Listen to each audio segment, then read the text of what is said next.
Hello everyone, मैं राजू एक बार फिर से स्वागत करता हूं आप सभी का हमारे यूट्यूब चैनल एजुकेशन पर्पस में। दोस्तों, जैसा कि आपको पता है, ये वीडियो है उन सभी स्टूडेंट्स के लिए जो कि सेमेस्टर 4 हिस्ट्री ऑनर्स के एग्जाम देने वाले हैं। जी हाँ दोस्तों, आपके एग्जाम के लिए वेरी इंपॉर्टेंट टॉपिक जो कि कोर 8 से रिलेटेड है वो मैं इस वीडियो पर समझाने वाला हूँ। तो जैसा कि आपको पता है कि हम दिल्ली सल्तनत के बारे में पढ़ रहे थे। किसके बारे में पढ़ रहे थे दोस्तों? दिल्ली सल्तनत के बारे में। और उस सल्तनत कालीन में हम लोग पढ़ रहे थे उसमें बहुत सारे वंश के बारे में, जिसमें हमने देखा था 5 वंशों को। ठीक है, जैसे गुलाम वंश, खिलजी वंश और तुगलक वंश, सैयद वंश, लोदी वंश। ठीक है, तो इसमें जो मेरा तीसरा वंश है जो कि तुगलक वंश था दोस्तों। कौन सा वंश? तुगलक वंश था, जिसकी स्थापना जो है गयासुद्दीन तुगलक ने 1320 ईस्वी में की थी। और तुगलक वंश का जो समाप्ति है वो भी याद रखिएगा 1414 ईस्वी में। ठीक है, ये एक नंबर के लिए बहुत इंपॉर्टेंट रह जाएंगे। ठीक है, तो गयासुद्दीन तुगलक ने तुगलक वंश की स्थापना तो की थी, लेकिन गयासुद्दीन तुगलक के प्रश्न को ना जानकर आज हम लोग समझेंगे मोहम्मद बिन तुगलक के बारे में। तो सबसे पहले हम थोड़ा सा इसके बारे में थोड़ा सा जानकारी आपको बता दें कि मोहम्मद बिन तुगलक या मोहम्मद तुगलक, ये दो चीजें आपको लिखी हुई आएंगी जो कि सेम चीजें हैं। और ये जो था गयासुद्दीन तुगलक का ही बेटा था। और इसका ओरिजिनल नाम था दोस्तों जूना खां, जो कि स्क्रीन पे आपको लिखा हुआ दिख रहा होगा। इसका ओरिजिनल नाम क्या था?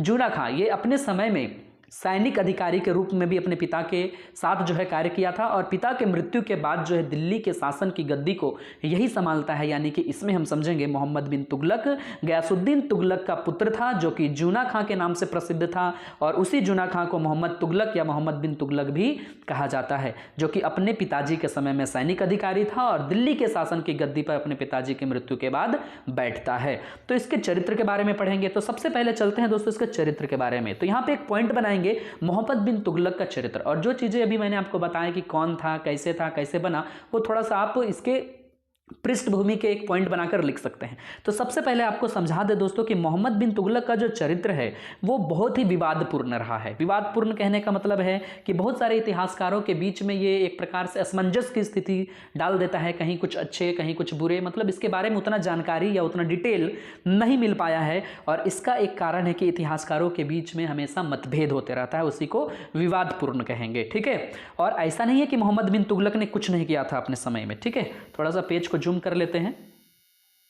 ऐसा नहीं था कि उसने कुछ भी नहीं किया था, उसने किया था। वो बहुत ही अच्छा व्यक्ति भी था और अच्छे कार्य भी किया था। परंतु जो है दोस्तों, इसकी जनता को, यानी कि दिल्ली सल्तनत के अंतर्गत जब ये अपने शासन की गद्दी को संभाल रहा था, उस समय इसकी जनता ने इसके बातों को नहीं समझा, इसके कार्यों को नहीं समझा, जिसके कारण इसके बहुत सारे कार्य जो थे वे असफल हो रहे थे धीरे धीरे। ठीक है, तो इसके अंदर जो है दोस्तों विवाद का सबसे बड़ा कारण था इसके चरित्र की क्रूरता। ठीक है, ये चरित्र से थोड़ा क्रूर भी था और दुराग्रह भी था, और इसके कार्यों की असफलता, यानी अभी मैंने आपको समझा ना, जो भी कार्य करता था इसके कार्य क्या हो जाते थे? असफल हो जाते थे। क्योंकि यहाँ के लोगों के लिए करना चाहता था, लेकिन इसके लोग या इसकी जनता जो है क्या करती थी? इसको सपोर्ट नहीं करती थी, जिसके कारण इसके आधा से ज्यादा कार्य, या फिर कह सकते हैं 90% कार्य जो है असफल ही रहे। ठीक है, और जिसके कारण जो है अलग अलग चीजें इसके बारे में कही जाती हैं। थोड़ा सा और जूम कर लेते हैं।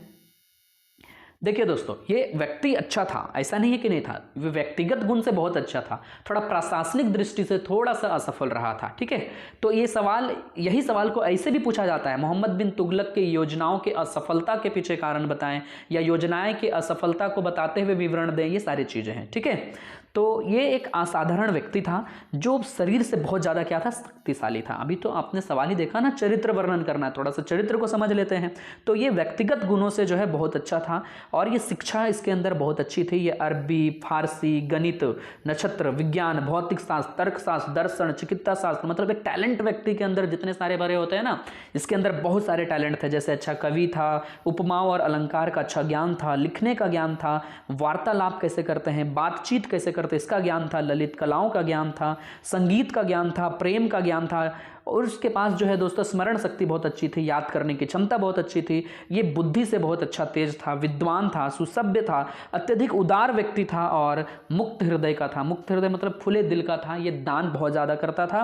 और जो है दोस्तों, इसने 40,000 व्यक्ति को दिन भर में दिन भर में लगभग 40,000 व्यक्ति को प्रतिदिन क्या करता था, भोजन कराने के लिए एक भोजनालय बनाया था। अब समझिए कि कितना अच्छा व्यक्ति था, लेकिन फिर भी इसके जो भी योजनाएं चलती रहीं वो असफल होती रहीं। आखिर इसके पीछे क्या कारण है आगे हम लोग देखेंगे। लेकिन ये बहुत अच्छा व्यक्ति था, शराब नहीं पीता था, शराब पीने वाले को रोकने की कोशिश करता था, स्त्रियों का सम्मान करता था और जो है दोस्तों सभी को ये भी बताता था कि स्त्री सम्मान के लायक हैं, उनका सम्मान करना चाहिए। यानी अच्छे अच्छे विचारों पर जो है इसने बल दिया था, ठीक है।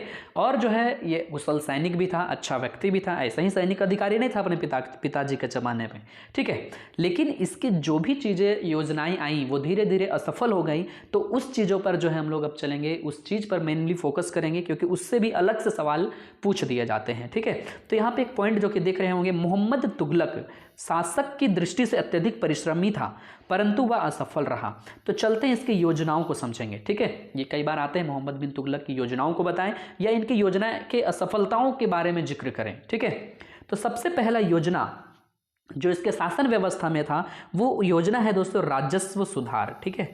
बहुत इजी है, बस थोड़ा थोड़ा पॉइंट को आप नोट करते जाएंगे। अब राजस्व सुधार के अंतर्गत क्या है ये समझे। राजस्व मतलब क्या होता है, टैक्स। जो टैक्स राजा या फिर सुल्तान यहाँ के प्रजाओं से, यहाँ के व्यापारियों से लेता है, वसूलता है, कृषकों से, मजदूरों से वसूलता है, उसी को तो राजस्व कहते हैं। तो राजस्व में इसने सुधार क्या किया, राजस्व में सुधार करने के लिए इसने एक रजिस्टर बनवाया, ठीक है। एक रजिस्टर तैयार किया और किसकी रजिस्टर तैयार की, सूबों की। और उसमें आय व्यय ये सब सारे चीज़ों का हिसाब करता था, किस सूबे को कितना हिसाब देना है, कहाँ से क्या लाना है, ये सब सारी चीज़ें। इसके साथ साथ इस रजिस्टर में वो मेंशन करता था कि अलग अलग व्यक्ति जो है अलग अलग क्षेत्र में रहने वाले लोगों के लिए जो है सेम प्रकार की क्या होंगी, लगान व्यवस्था होगी। मतलब जो लगान हम चुकाएं, मतलब लगान जो हम लेंगे गरीबों से या फिर किसानों से, वो जो लगान की जो सीमा होगी वो हर जगह पर क्या होनी चाहिए, सेम होनी चाहिए, ताकि सभी जगह के लोग क्या कर सके, हमें लगान दे सके, यानी टैक्स दे सके, ठीक है।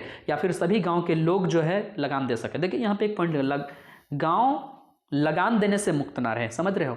मतलब कोई भी गांव जो है छूटे नहीं, इस तरीका से एक रजिस्टर मेंशन किया और रजिस्टर में इन चीज़ों पर जो है बल दिया। हालांकि जो है ये असफल रहा। क्यों असफल रहा, क्योंकि उसमें बहुत सारे चीज़ों का अंतर या बहुत सारे चीज़ों का जिक्र नहीं था। जैसे भूमि में कितना उत्पादन बढ़ रहा है, कहाँ कौन सा कितना मूल्य में कितना अंतर लग रहा है, किसका मूल्य कितना होना चाहिए, इन सब चीज़ों पर ज़्यादातर गौर नहीं किया था। अब इन्हीं चीज़ों पर गौर नहीं किया तो इसकी ये व्यवस्था असफल तो होगी ना। तो यही इसकी असफलता का कारण बनी कि रजिस्टर का कोई फायदा हुआ ही नहीं, ठीक है। रजिस्टर तो बनाया लेकिन उस रजिस्टर का कोई फायदा नहीं हुआ। ये था राजस्व सुधार और उसकी सफलता। अगला हम लोग यहाँ पे पॉइंट देखेंगे, दोआब में कर वृद्धि। एक सेकंड दोस्तों, थोड़ा सा इसके थिकनेस को बढ़ा लेते हैं, ठीक है। अगला जो पॉइंट है वो हमारा क्या है, दोआब में वृद्धि। दोआब किसे कहते हैं ये समझिए। दोआब एक ऐसा क्षेत्र था जहां दो नदियों का संगम है, ये समझ सकते हैं आप। तो वो एक उपजाऊ भूमि होगी, लेकिन जो है दोस्तों वहां पर अचानक से उसी वर्ष, जिस वर्ष ये गद्दी पर बैठता है और गद्दी पर बैठने जब तक इसका शासन काल चल रहा है उसी समय जो है क्या होता है, यहाँ पर अकाल पड़ जाता है। और अकाल पड़ने की स्थिति में उसकी पैदावार जो है कम हो जाती है, पैदावार पर जो है प्रभाव पड़ता है। जो उपजाऊ भूमि होती थी वो भी उपजना या फिर कम उपज देती, जिसके कारण ये लोगों को दंडित करने की इच्छा रखता है, लोगों को दंड देता है, वहाँ के लोगों को कर बढ़ा देता है। अब समझिए पैदावार ही नहीं बढ़ी तो वहाँ के लोग अकाल से पीड़ित हो रहे, तो क्या कर देंगे, क्या टैक्स देंगे। तो वहाँ के लोगों में क्या हो जाएगी, एक प्रकार से खिन्नता महसूस होगी उनको। मतलब वे क्या करेंगे, अब इसका विरोध करने लगेंगे। वही चीज़ें यहाँ पे लिखनी है और कुछ भी नहीं लिखनी है। देखिए उस समय में यहाँ सूखा और अकाल पड़ गया था।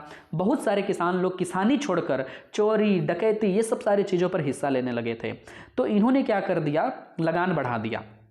अब जैसे ही लगान बढ़ा दिया तो बहुत सारे लोग जो है ये सारी चीज़ों को छोड़ दिए। अब बहुत सारे लोग जो है इसके सैन्य व्यवस्था से भी थोड़ा बहुत नाराज थे। सैनिक लोग भी क्या करते हैं, यहाँ से हट जाते हैं, कृषि करने लगते हैं। और जब कृषि करने लगते हैं, जैसे लगान बढ़ जाता है तो वो भी कृषि को छोड़ देते हैं। कुल मिलाकर जो है यहाँ जो कृषि था वो बहुत अच्छा होता था, इसलिए बहुत सारे लोग कृषि कार्य में जुड़े रहे।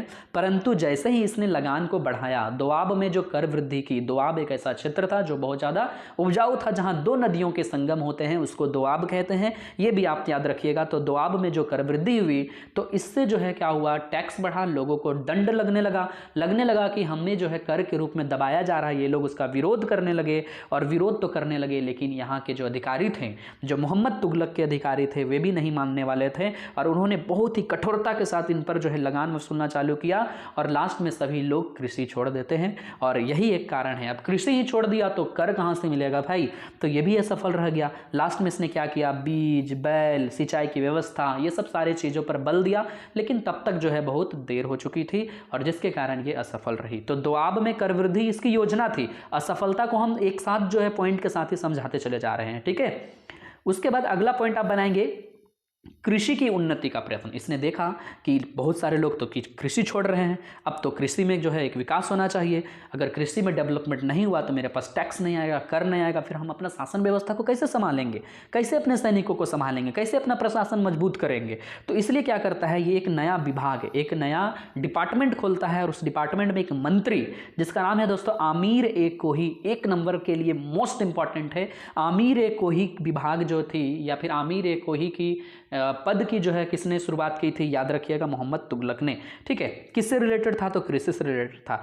इसमें क्या था दोस्तों, अलग अलग मंत्री जो है अलग अलग क्षेत्र, जैसे कि एक क्षेत्र है ये खेत, ये एक क्षेत्र है, ये एक क्षेत्र है, ये सब फील्ड है मान लेते हैं, ठीक है। तो हर एक फील्ड के लिए लगभग 60 वर्ग मील में एक मंत्री को ये चुनता था और उस मंत्री के अंतर्गत ध्यान रखते हुए बहुत सारे लोग खेती करते थे और जो है खेती में उपज को बढ़ाते थे। परंतु जो है दोस्तों ये जो मंत्री थे आमीर कोही थे, वही क्या निकलते जा रहे थे, भ्रष्टाचारी निकलते जा रहे थे, जिसके कारण ये भी इसका सफल नहीं रहा, मतलब ये भी सफल नहीं रहा, असफलता का कारण बना। मतलब कृषि में उन्नति का प्रयत्न करने के लिए इसने एक मंत्री आमीर कोही बनाया और अच्छा विभाग खोला और इसको जो है अलग अलग भूमि के अंतर्गत जो है इन लोगों को क्या करता था, तैनात करता था कि आपके अंडर में रहकर कृषि कार्य संभव किए जाएंगे। जो भी कमी होगी किसानों की, मजदूरों की, खेतीहर मजदूर की, वो हम जो है प्रोवाइड करेंगे। लेकिन ये मंत्री ही क्या निकले, भ्रष्टाचारी निकले, भ्रष्टाचार को बढ़ावा दिया, ये उदासीन थे और जिसके कारण कृषक तो पहले से ही नाखुश थे और नाखुश हो गए और ये भी असफल रहा, ठीक है। अगला पॉइंट आप बनाएंगे राजधानी परिवर्तन। जी हाँ दोस्तों, कई बार आपने अभी तक बहुत सारे राजाओं के बारे में पढ़ा होगा इतिहास में कि बहुत सारे राजा या बहुत सारे लोग या शासक आते हैं, वे अपना छाप छोड़ना चाहते हैं, इसलिए राजधानी का परिवर्तन करते हैं। तो ये एक मुस्लिम संप्रदाय से था, मुस्लिम संस्कृति को बिलोंग करता था, तो ये अपनी मुस्लिम संस्कृति का प्रचलन करने के लिए जो है राजधानी परिवर्तन करता है। ये आप यहाँ पे लिखिएगा, ठीक है। कुछ चीज़ों को मैं अपने से भी यहाँ पे डिटेल में समझा दे रहा हूँ, ऐसा नहीं कि यहाँ जो लिखी हुई वही चीज़ें हैं, कुछ अलग से भी ऐड करना है आपको, ताकि सबके आंसर से आपका आंसर, क्या है कि बहुत सारे बच्चे गेस्ट पेपर से पढ़कर जाते हैं एग्जाम के समय में, वो तो हमें भी पता है, ठीक है, लेकिन उससे हटके आप कैसे लिखेंगे, इसलिए मैं 2-4 पॉइंट को आपको अलग से बता रहा हूँ, इसलिए ध्यान से सुनना, ध्यान से नोट डाउन करना, ठीक है। तो राजधानी परिवर्तन जो हो रही थी इसलिए हो रही थी क्योंकि ये क्या करना चाहता था, अपने मुस्लिम संस्कृति का विकास करना चाहता था, विस्तार करना चाहता था। और इसी में राजधानी परिवर्तन में आप देखेंगे दोस्तों कि इसका जो राजधानी परिवर्तन हुआ है उसमें अलग अलग इतिहासकार ने अलग अलग मत दिया है, जैसे बर्नी, इब्न बतूता, ये सब सारे लोग आए हैं, ठीक है। तो बर्नी के अनुसार कहा जाता है कि इसने जो अपनी राजधानी बदली थी वो दिल्ली से बदलकर क्या कर दी थी, देवगिरी कर दी थी, क्या कर दी थी, देवगिरी कर दी थी। और इब्न बतूता के समय में अगर कहा जाए तो इब्न बतूता एक ऐसा इतिहासकार रहा जिन्होंने बताया कि इसके जो राजधानी परिवर्तन थे वो बहुत ही अच्छे थे, लेकिन राजधानी परिवर्तन के कारण जो है इसका शासन व्यवस्था जो था वो उजड़ने लगा था, ठीक है, एक जगह स्थिर नहीं रहता था, जिसके कारण वो उजड़ रही थी। ये सारी चीजें हैं, ठीक है। अगला यहाँ पे पॉइंट बनाएंगे आप सांकेतिक मुद्रा, ठीक है, क्या बनाएंगे, सांकेतिक मुद्रा। तो इसने जो है एक नया मुद्रा का प्रचलन किया था जो कि तांबे और पित्तल के सिक्के बने हुए थे और उसी को जो है एक सांकेतिक मुद्रा के रूप में या फिर किसी चीज़ को खरीदने या फिर बेचने के रूप में इसी मुद्रा का जो है प्रचलन था, ठीक है। तो सिंपल सी बात है कि वह इस प्रकार के काम को क्यों किया, वह जो है इस प्रकार के सुंदर सिक्के चलाने का काम क्यों किया। दोस्तों देखिए, इसने जो है अपने साम्राज्य का विस्तार किया था और साम्राज्य के विस्तार के साथ साथ धन की कमी होने लगी थी, ठीक है। किसकी कमी होने लगी थी, धन की कमी होने लगी थी और जिसके कारण धन की उपलब्धता मार्केट में यदि ना हो तो कहीं ना कहीं ये सामान लोग नहीं खरीदेंगे या लोगों में जो है खिन्नता आ जाएगी या इसके सैनिक नाखुश हो जाएंगे या इसकी अपने शासन काल भी अच्छे तरीके से नहीं चल पाएंगे, राज दरबार के जो भी आवश्यकताएं की चीज़ें हैं वो खरीदी नहीं जा सकती। इसलिए इसने क्या किया था, मुद्रा प्रचलन किया और इसी को कहा जाता है सांकेतिक मुद्रा मुद्रा जो कि दोस्तों तांबे और पित्तल के सिक्के थे, और तांबे और पित्तल सभी लोगों के लिए उपलब्ध थी, सभी लोग तांबे और पित्तल जो है आसानी से उपलब्ध कर सकते थे। तो ये जो चीज़ें थी धीरे धीरे जब बढ़ने लगी, ये मुद्रा जब बढ़ने लगा, क्योंकि देखिए साम्राज्य बढ़ा तो धन की कमी हुई, और धन की कमी हुई तो इसको धन की जरूरत थी, और धन की जरूरत थी तो इसने तांबे और पित्तल के सिक्के से सांकेतिक मुद्रा बनाया और इसी मुद्रा का प्रचलन किया। लेकिन ये मुद्रा भी असफल रही। इसके असफलता का क्या कारण था कि इसमें नकल ना किया जाए ऐसा कोई व्यवस्था नहीं था, यानी कि इसने जो सिक्का बनाई थी उस पर कोई ऐसा मार्क या फिर ऐसा कोई चिन्ह नहीं दिया था जिससे कि इसका कॉपी ना हो सके। तो जब ऐसा चीज़ था तो यहाँ के लोगों ने इसका फ़ायदा उठाया, यहाँ के लोग नकली सिक्का बनाने लगे। अब जब नकली सिक्का बनाने लगे तो हर घर टकसाल बन गया। टकसाल मतलब जहाँ सिक्के छापे जाते हैं उसको टकसाल कहते हैं, ठीक है। सिक्का छापना ही टकसाल कहलाता है, और यही टकसाल जो है हर एक घर में बस गया। हर एक घर के लोग सिक्के छापने चालू करने लगे, यहाँ तक कि हिंदू भी, मुस्लिम भी, सभी संप्रदाय के लोग जो है सिक्के छापने लगे। और धीरे धीरे देखा जाए तो पित्तल और तांबे का जो प्रचलन था वो लोगों को भी फायदा दिया, परंतु जब राजा को ये पता चला, सुल्तान को ये पता चला, तो उसने क्या किया, अपने द्वारा छपाए गए या लोगों ने जो छापे उस सभी जो तांबे और पित्तल के सिक्के तो उसको अपने पास मंगवाया, और अपने पास मंगवाने के बदले इनको सोना और चांदी का सिक्का जो है देता था। तो जो लोग सोना और चांदी का सिक्का लेना चाहते थे तांबे और पित्तल का सिक्का देते थे। तो जब ऐसे सारी चीज़ें होने लगी तो विदेशी व्यापार भी कहीं ना कहीं नुकसान में रहा, नष्ट रहा। तो कुल मिलाकर कहा जाए तो इसकी जो भी सारी चीज़ें थी वो असफलता का ही मार्ग सिद्ध करती है। चाहे ये दुआब में कर वृद्धि करता हो, लोगों की भलाई के लिए करता हो, चाहे वो कृषि में उन्नति करता हो, चाहे वो राजधानी परिवर्तन करता हो, चाहे वो राजस्व सुधार करता हो, चाहे वो सांकेतिक मुद्रा लाता हो, सभी चीज़ों में कहीं ना कहीं किसी न किसी रूप में इसको असफलता का ही मार्ग देखने को मिलता है। और यही था दोस्तों इस वीडियो में। तो इसके मूल्यांकन में आप क्या लिखेंगे, जो आपने समझा वही आपको मूल्यांकन में लिखना है। ज़्यादा घबराने वाली बात नहीं है, ध्यान से जो है एकाग्रचित होकर सोचे कि मूल्यांकन में क्या लिखा जा सकता है। तो लिखिए, आप मूल्यांकन में लिखेंगे कि मोहम्मद बिन तुगलक जो है एक अच्छा व्यक्ति था, जिन्होंने अपने दिल्ली सल्तनत की गद्दी को जो है गयासुद्दीन तुगलक जो कि इसका पिता था उसके मृत्यु के बाद, उसके देहांत के बाद संभाला था। और वह एक अच्छा शासक के रूप में जो है प्रशासनिक सुधार करना चाहता था। अच्छे सुधार की इसने कोशिश भी की, परंतु इसकी जनता ने, यहाँ के लोगों ने इसका साथ नहीं दिया, जिसके कारण ये सारे के सारे योजनाएं जो है असफल रहीं। ये सभी योजनाएं, असफलता के पीछे केवल यहाँ के लोगों का हाथ नहीं था, केवल इसका भी हाथ था, किंतु जो है इसका भी हाथ था। क्यों दोस्तों? क्योंकि ये चाहता तो अपने सारे योजनाओं को सफल कर सकता था। तो कहीं ना कहीं जो है इसके अंदर एक चीज़ की कमी थी, और वह थी दोस्तों अपने योजनाओं को अपने व्यवहार में लाना, कुशल व्यक्तित्व, कुशल नेतृत्व का परिचय देना। ये सारी चीज़ें जो हैं इसके अंदर कमी का कारण बना, और जिसके कारण जो है दोस्तों हम कह सकते हैं कि सुल्तान और उसका चरित्र अच्छा होते हुए भी, परिश्रमी होते हुए भी, ये सारी योजनाएं जो कि इसके द्वारा चलाई गई थी, सभी योजनाएं जो हैं असफल रहीं। इतना ही दोस्तों इस वीडियो में, मिलेंगे आगे के वीडियो में। लेकिन यहाँ पे एक सवाल आप देखते जाएं। प्रश्न क्या है? फिरोज तुगलक जो कि इसका चचेरा भाई था, अभी आएगा फिरोज शाह तुगलक बोले या फिरोज तुगलक बोले, इसके सुधारों का वर्णन जो कि इस टॉपिक से कहीं ज़्यादा इंपॉर्टेंट है। तो इस वीडियो के बाद आप जरूर हमारा वेट करें, इस टॉपिक पर भी हम तुरंत जो है इस वीडियो को पोस्ट करने वाले हैं। और यदि अभी तक हमारे चैनल को आपने सब्सक्राइब नहीं किया है तो जरूर सब्सक्राइब कर लें, साथ ही साथ बेल की आइकन की घंटी को ऑल पे सेट कर लें, ताकि हमारे आने वाले वीडियोज़ के नोटिफिकेशन आप तक आसानी से पहुँच जाए। थैंक यू सो मच, मिलेंगे आगे के वीडियो में, तब तक के लिए बाय, अपना ख्याल रखिएगा।